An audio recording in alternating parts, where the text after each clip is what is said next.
तर बघा शेतकरी मित्रांनो, बच्चूभाऊ कडू यांनी कर्जमाफी संदर्भात जे कृषी मंत्री असणार आहे माणिकराव कोकाटे यांच्या घरासमोर मशाल आंदोलन केलेलं होतं. परंतु माणिकराव कोकाटे हे काही घरी भेटले नाही बच्चूभाऊ कडूंना. परंतु त्यांच्यासोबत हे कॉलवर त्यांचं बोलणं झालं. परंतु माणिकराव कोकाटे यांनी हे मीडियासमोर येऊन बच्चूभाऊ कडूंना काय उत्तर दिले हे व्हिडिओमध्ये तुम्हाला समोर मी दाखवतो मित्रांनो, लाईव्ह प्रूफ. परंतु तुम्ही चॅनलवर जर पहिल्यांदा आला असाल तर चॅनलला सबस्क्राईब करून बेल नोटिफिकेशनला प्रेस करून ठेवणे गरजेचे असणार आहे. तरच तुमच्याकडे हर एक व्हिडिओची न्यू आणि महत्त्वपूर्ण नोटिफिकेशन मित्रांनो अशीच येत राहील. तर चॅनलला नक्की सबस्क्राईब करून ठेवा. तर बच्चूभाऊ कडू हे माणिकराव कोकाटे सोबत कॉलवर बोलले. परंतु माणिकराव कोकाटेंनी मीडियासमोर येऊन काय भाषण दिले ते पण तुम्हाला माहिती असणे गरजेचे असणार आहे. कारण की 17 तारीख हे बच्चूभाऊ कडूंनी मागितली होती माणिकराव कोकाटेंना कर्जमाफी संदर्भात. परंतु मीडियासमोर येऊन माणिकराव कोकाटे काय बोलले हे शेतकऱ्यांना माहिती असणे गरजेचे असणार आहे. कारण की ज्या दिवशी कॅबिनेटची बैठक बसणार आहे त्या दिवशी शेतकऱ्यांना उत्सुकता राहणार आहे की कर्जमाफी होणार की नाही होणार आणि कॅबिनेटच्या बैठकीमध्ये हे कोणता निर्णय हे सरकार घेणार आहे. परंतु बच्चूभाऊ कडूंना यश मिळणार आहे हे मात्र 100% नक्की आहे. परंतु बघा माणिकराव कोकाटेंनी बच्चूभाऊ कडू संदर्भात हे कॉलवर तो बोललेच होते, परंतु मीडियासमोर भाषणामध्ये काय बोलले हे देखील शेतकऱ्यांना माहिती असणे गरजेचे असणार आहे. परंतु तुम्ही चॅनलला आतापर्यंत सबस्क्राईब नसेल केले तर सबस्क्राईब करून ठेवा मित्रांनो, तुम्हाला अशीच महत्त्वपूर्ण माहिती पाहायला मिळणार आहे. तर बघा माणिकराव कोकाटेंनी काय म्हटलं मीडियासमोर येऊन केली आणि त्यांच्या मनामध्ये ज्या काही गोष्टी होत्या त्या गोष्टी त्यांनी बोलून दाखवलेल्या आहेत. त्या गोष्टी तशा काही फार अवघड नाही, त्या सहज करण्यासारख्या आहेत. बाळासाहेब आरसकरांनी अश्युअर केलंय की यातून आपल्याला मार्ग काढता येईल आणि ही बँक व्यवस्थितपणे सुरळीत होऊ शकते. त्या संदर्भामध्ये आमच्या शेतकरी संघटनेच्या काही पदाधिकाऱ्यांची मागणी आहे की जी काही कायदेशीर वसुली सुरू आहे त्या कायदेशीर वसुलीला एक 2-3 महिने या ठिकाणी स्थगिती दिली पाहिजे. तर त्या दृष्टिकोनातून मी आज आपल्याला जाहीर करतो की मी सहकार खात्याला आणि या सगळ्या आमच्या प्रशासकांना त्यांना सुचवलेलं आहे, सांगितलेलं आहे की 3 महिने आपण कुठल्याही प्रकारची कंपल्सरी वसुली या ठिकाणी शेतकऱ्याची करायची नाही. आणि जोपर्यंत फक्त अगदी विनंती करून जर कोणी पैसे भरणार असेल तर या ठिकाणी त्यांनी पैसे भरावे. आणि लवकरात लवकर ही बँक चालू होण्यासाठी जवळपास जे 50,000 शेतकरी सभासद आहेत त्यांनी आपले अकाउंट सुरू करावेत आणि चलन या ठिकाणी बँकेमध्ये फिरलं पाहिजे. त्या दृष्टिकोनातून या ठिकाणी आमच्या येत्या महिनाभरातला प्रयत्न राहणार आहे. त्यासाठी ज्या ज्या वेगवेगळ्या प्रकारच्या स्कीम आहेत त्या स्कीम आम्ही या ठिकाणी आणणार आहोत. गेल्या 8-10 दिवसामध्ये लगेच नवीन OTS स्कीम या ठिकाणी लॉन्च करणार आहोत. आता OTS स्कीम लॉन्च करत असताना नाबार्डचे काही नियम आहेत, काही रिझर्व्ह बँकेचे नियम आहेत.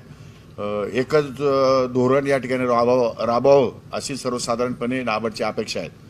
परंतु आता काही मयत सभासद झालेत समजा, त्यांच्याकडनं आपल्याला त्यांना एकच न्याय देता येणार नाही, त्यांच्या वारसासाठी परत वेगळा न्याय करता येणार नाही. म्हणून त्यांच्यासाठी वेगळा न्याय, जे अल्पभूधारक आहे त्यांच्यासाठी वेगळा न्याय, जे बहुभूधारक आहे त्यांच्यासाठी वेगळा न्याय, म्हणजे अशा प्रकारे रेट ऑफ इंटरेस्टच्या संदर्भामध्ये आम्ही चर्चा करू आणि एक स्कीम OTS एक नवीन स्कीम या ठिकाणी शेतकऱ्यांसाठी लॉन्च करू आणि एक अतिशय सौदार्याचं वातावरण, आत्मविश्वासाचं वातावरण शेतकऱ्यांमध्ये कसं निर्माण होईल या दृष्टिकोनातून सामुदायिकरित्या आपण सर्वांनी प्रयत्न करावेत. असे आमचे सगळे लोकप्रतिनिधी खासदार बसलेले आहेत. 2-3 खासदार होते, आमदार राहुल आहेर होते, आमदार नितीन पवार होते, आमदार सरोज आहिरे होत्या, आमदार दिलीप काका बनकर होते.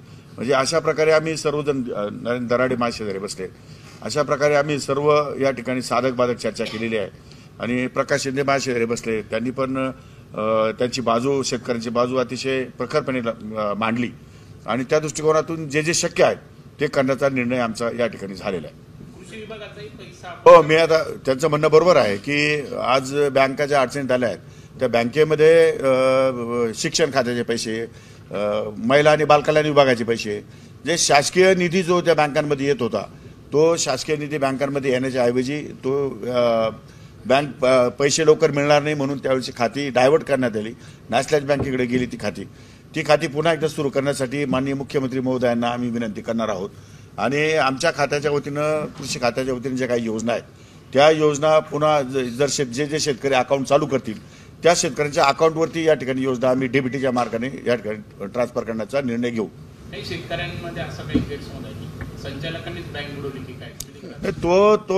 हे बघा, तो प्रचाराचा मुद्दा आहे, गैरसमजाचा मुद्दा आहे. तो मुळात असं आहे की कुठल्याही संचालकाकडे थकबाकी येणं नाही. 1-2 संचालक असेल फार झालं तर, पण 99% संचालकाकडे काहीही येणं नाही. संचालकांनी कर्जही घेतलं नाही वैयक्तिक.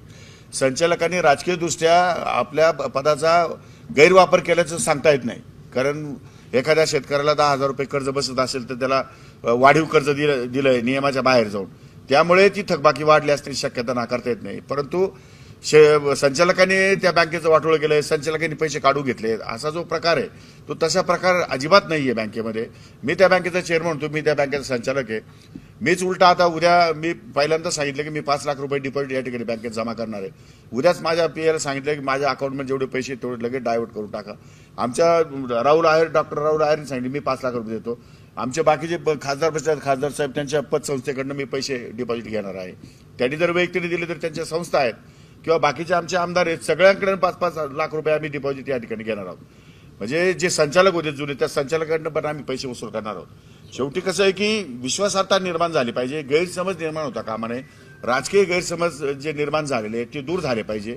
यासाठी पारदर्शकता आणणं गरजेचं आहे आणि पारदर्शकता यावी म्हणून मी या ठिकाणी पुढाकार घेतलेला आहे. दुसरं काही कारण नाही. डिपॉझिट करणार आहात ते काही संचालकांची किंवा थकबाकी होती म्हणून करणार आहात की नाही? थकबाकी कोणाचीही नाही. आम्ही डिपॉझिट म्हणून पैसे देणार आहोत. आमची कोणाचीही जिल्हा बँकेकडे थकबाकी नाही, नसावी. म्हणजे मी खात्रीने सांगतो की माझी तर नाहीच आहे, पण 99% संचालकांची थकबाकी नाही.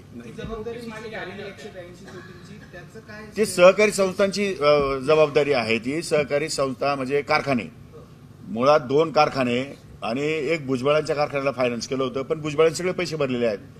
भुजबळांना पैसे भरले आहेत. अद्वैत हिरेची एक संस्था आहे, त्यांची कोर्टात मॅटर आहे, ते कोर्टात त्यांनी ॲफिडेव्हिट करून दिलेलं आहे.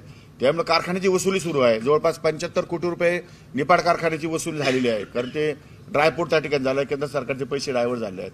त्यामुळे अशा प्रकारे नाशिक कारखाना सुरू आहे, निपाड कारखान्याचं टेंडर गेलेलं आहे. मानसिक महिन्याला त्यांचे दर महिन्याला भाडं या ठिकाणी वसुली चालू आहे. अकाउंट चालू आहे, अकाउंट थकलेलं नाहीये. पण त्या सहकारी संस्थांचं येणं आहे ते संचालकांचं नाही येणं. हे लोकांचा गैरसमज झाला की संचालकांचं येणं आहे का? संचालकांचं कोणाचंही येणं नाही, सहकारी संस्थांकडनं येणं आहे. सहकारी संस्था अडचणीत आल्यामुळे या सगळ्या गोष्टी घडलेल्या आहेत आणि त्या सहकारी संस्थांचं बहुतांश वसूल झालेला आहे, किरकोळ वसूल राहिलेला आहे, तो पण सुरू आहे, त्याचं पण अकाउंट चालू आहे.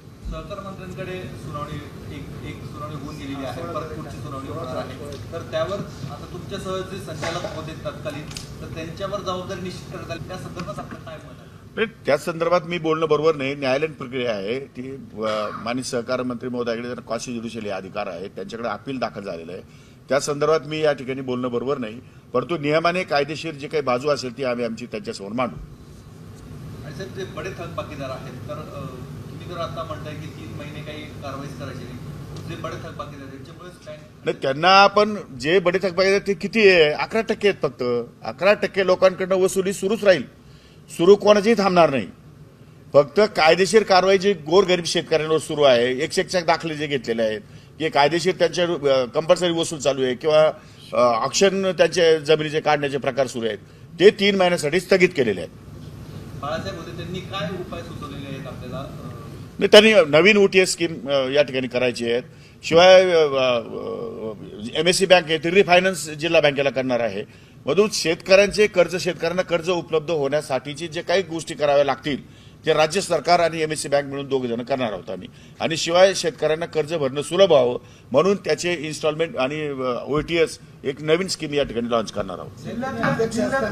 तुम्ही अध्यक्ष असताना ती नवीन इमारत जी बनलेली आहे तिचा लिलाव करायचा आहे की काय नेमकी संभ्रम, तो काय विषय? नाही, त्याच्यामध्ये ज्या नॉन बँकिंग परफॉर्मन्स आहेत, ज्या नॉन बँकिंग अटेम्प्ट्स आहेत ते 7 वर्ष तुम्हाला या ठिकाणी ठेवता येतात. 7 वर्षापेक्षा अधिक काळ तुम्हाला ठेवता येत नाही. त्यामुळे 7 वर्षापेक्षा अधिक काळ जर त्या प्लॉटला जमिनीला झाले असतील तर त्या विक्री कराव्या असं सर्वसाधारणपणे नाबार्डचं आणि रिझर्व्ह बँकेचं धोरण आहे. पण त्या संदर्भामध्ये जरी बाळासाहेबांनी सांगितलं की जरी ऑप्शन काढलं तरी सुद्धा व्हाईट रक्कम एवढी भरणारे माणसं कुणी पुढे येणार नाही. त्यामुळे जर त्याची रक्कम वाढवायची असेल तर तिथे खाली आम्ही एक टिप टाकली पाहिजे की जो कोणी याच्यामध्ये ब्रीडर सहभागी होईल त्याला MSC बँक फायनान्स करेल. म्हणजे मग त्या कर्ज घेऊन आणि ते बँकेची किंमत वाढवावी यासाठी त्यांनी तो एक मार्ग सांगितला. नवी बँक झाली होती द्वारका परिसरामध्ये, पण तिचा वापर पुन्हा बंद झाला आणि पुन्हा आपण ही पण म्हणजे इन्व्हेस्टमेंट वाया जाते असं नाही. इन्व्हेस्टमेंट व्हायला नाही जाणार, ते पैसे वसूल होतील, तो काय भाग नाहीये. परंतु समजा बँक परत जोरात आली ती नॉन परफॉर्मिंग असेल जर विकायची वेळ येणार नसेल तर विकणार नाही बँक जे व्यवहार सुरळीत सुरू झाले नव्याने सुरू झाले तर बँक विक्रीचं काही कारण नाही. आज विक्रीचा विचार काय येतोय की लोकांचे पैसे देणं बाकी आहे, डिपॉझिटर्स वाले लोक मागे लागलेले आहेत आणि बँक राहील की नाही या संशयाने लोक पछाडलेले आहेत. त्यामुळे बँक पहिली जिवंत आहे, बँक राहणार आहे, बँक चालणार आहे, बँक कर्ज देणार आहे, अशा प्रकारचा संदेश लोकांमध्ये गेला पाहिजे आणि त्यासाठी जाणीवपूर्वक आम्ही सगळे एकत्र बैठका घेतो.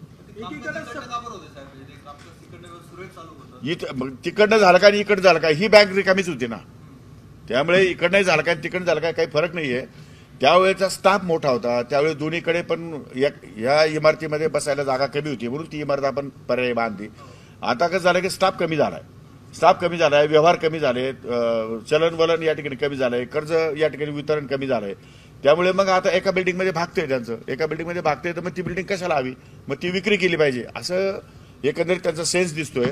पण एकदा व्यवहार सुरू झाले की मग त्यानंतर तो निर्णय घेता येईल. अशी चर्चा होती की बँक तिकडे गेला आणि बँकच अडचणीत सापडली ती इमारत. नाही, आता हे सगळं कसं आहे की भूत पिशाच आणि या गोष्टीवरती माझा विश्वास नाहीये की अमक्या ठिकाणी बसल्याने तमकं होतं, तमक्या ठिकाणी बसल्याने अमकं होतं, असं काही होत नाही. सक्षमीकरणावरती चर्चा होत असताना जिल्ह्यातल्या जवळपास 500हून अधिक विकास सोसायट्यांना कालच नोटिसा बजावलेल्या आहेत, तर त्याच्यावरती प्रशासक नाही इश्यू आता तो एक पार्ट आहे.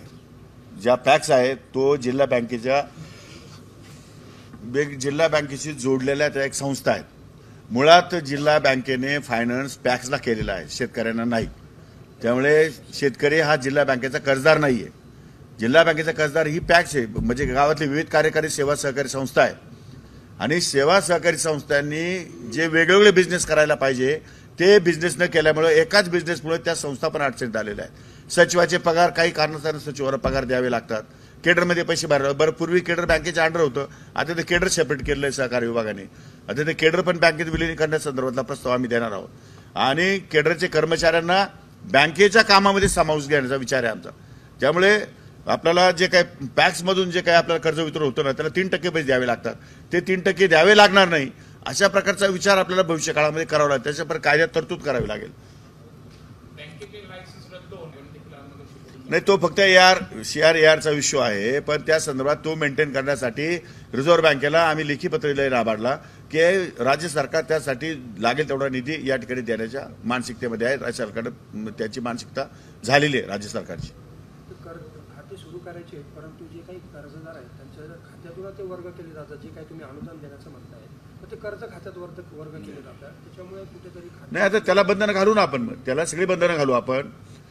सगळी बंधनं घालू की अशा प्रकारचं कोणाच्या उद्या श्रावणबाळ योजनेचे 1500 रुपये अकाउंटला गेले तर ते काय कुठल्या खात्यात कर्ज खाती जाणार नाही. तर श्रावणबाळ योजनेमध्ये जो सदग्रस्त वयस्कर आहे ते त्यालाच मिळाले पाहिजे. त्या खात्यामध्ये कमीत कमी खातं चालू होईल त्याचं. पण ते नुकसान भरपाईचे पैसे येणार आहेत उद्या शेतकऱ्यांना. नुकसान भरपाईचे पैसे त्याच्या अकाउंटला गेले पाहिजे, पण आम्ही ते याच्यात जमा नाही करणार, कर्जात जमा नाही करणार. सबसिडीज येतात समजा, त्या कर्जात जमा करून घेणार नाही. फक्त त्याने ते पैसे काढून तो जर व्हॉलंटरीली म्हणला माझे पैसे कर्जात जमा करा तर आम्ही करू. तो म्हटला मला पैसे पाहिजे तर आम्ही त्याला परत देऊ. असं धोरण करावं लागेल. आमदार बच्चू कडून आंदोलनाचा इशारा दिला. ठीक आहे, तो त्यांचा अधिकार आहे. त्यांना आंदोलन करणं, त्यांनी कसं आंदोलन करावं, काय करावं, त्यांची मागणी काय आहे त्यांनी करावं. लोकशाही मार्गाने ते त्यांचं आंदोलन करू शकतात. काय भेटेल ना, त्यांनी सांगितलं मला भेटायचं तर मी त्यांना भेटेल. मी शेतकरी संघटनेची बैठक 17 तारखेला मुंबईला आयोजित केलेली आहे. शेतकरी संघटनेच्या पदाधिकाऱ्यांचं काय म्हणणं आहे ते पण मी ऐकून घेणार आहे. हे बघा, कामामध्ये पारदर्शकता निर्माण करणं, लोकांमध्ये संशयाचं वातावरण जर असेल तर ते दूर करणं ही माझी जबाबदारी आहे आणि म्हणून त्या क्षेत्रातल्या त्या लोकांशी चर्चा करायची माझी तयारी आहे. साहेब, तुमच्या कांद्याच्या विधानानंतर विरोधकांकडून टीका करण्यात येते, त्याच्याविषयी जास्त खुलासे करायचेच नाही. आता तुम्ही माझं बाईट घेता अर्धीच देताना अर्धी तसं तुमच्यावर ठेवून घेता, त्यामुळे त्याच्यावर खुलासा न केलेला बरा. धन्यवाद. तो ऑलरेडी GR काढून झालेला आहे माझा की क आणि ड वर्गातल्या बदल्यांचे अधिकार हे त्या विभागाला खाली दिलेले आहेत. त्या बदल्या पूर्वी मंत्रालयातून व्हायच्या, त्या आता मंत्रालयातून होणार नाही. कृषी मंत्री आहात आणि आपल्या जिल्ह्यातच आणि कृषी अधीक्षक पण नाही. बऱ्याच ठिकाणी स्टाफ कमी आहे, बऱ्याच ठिकाणी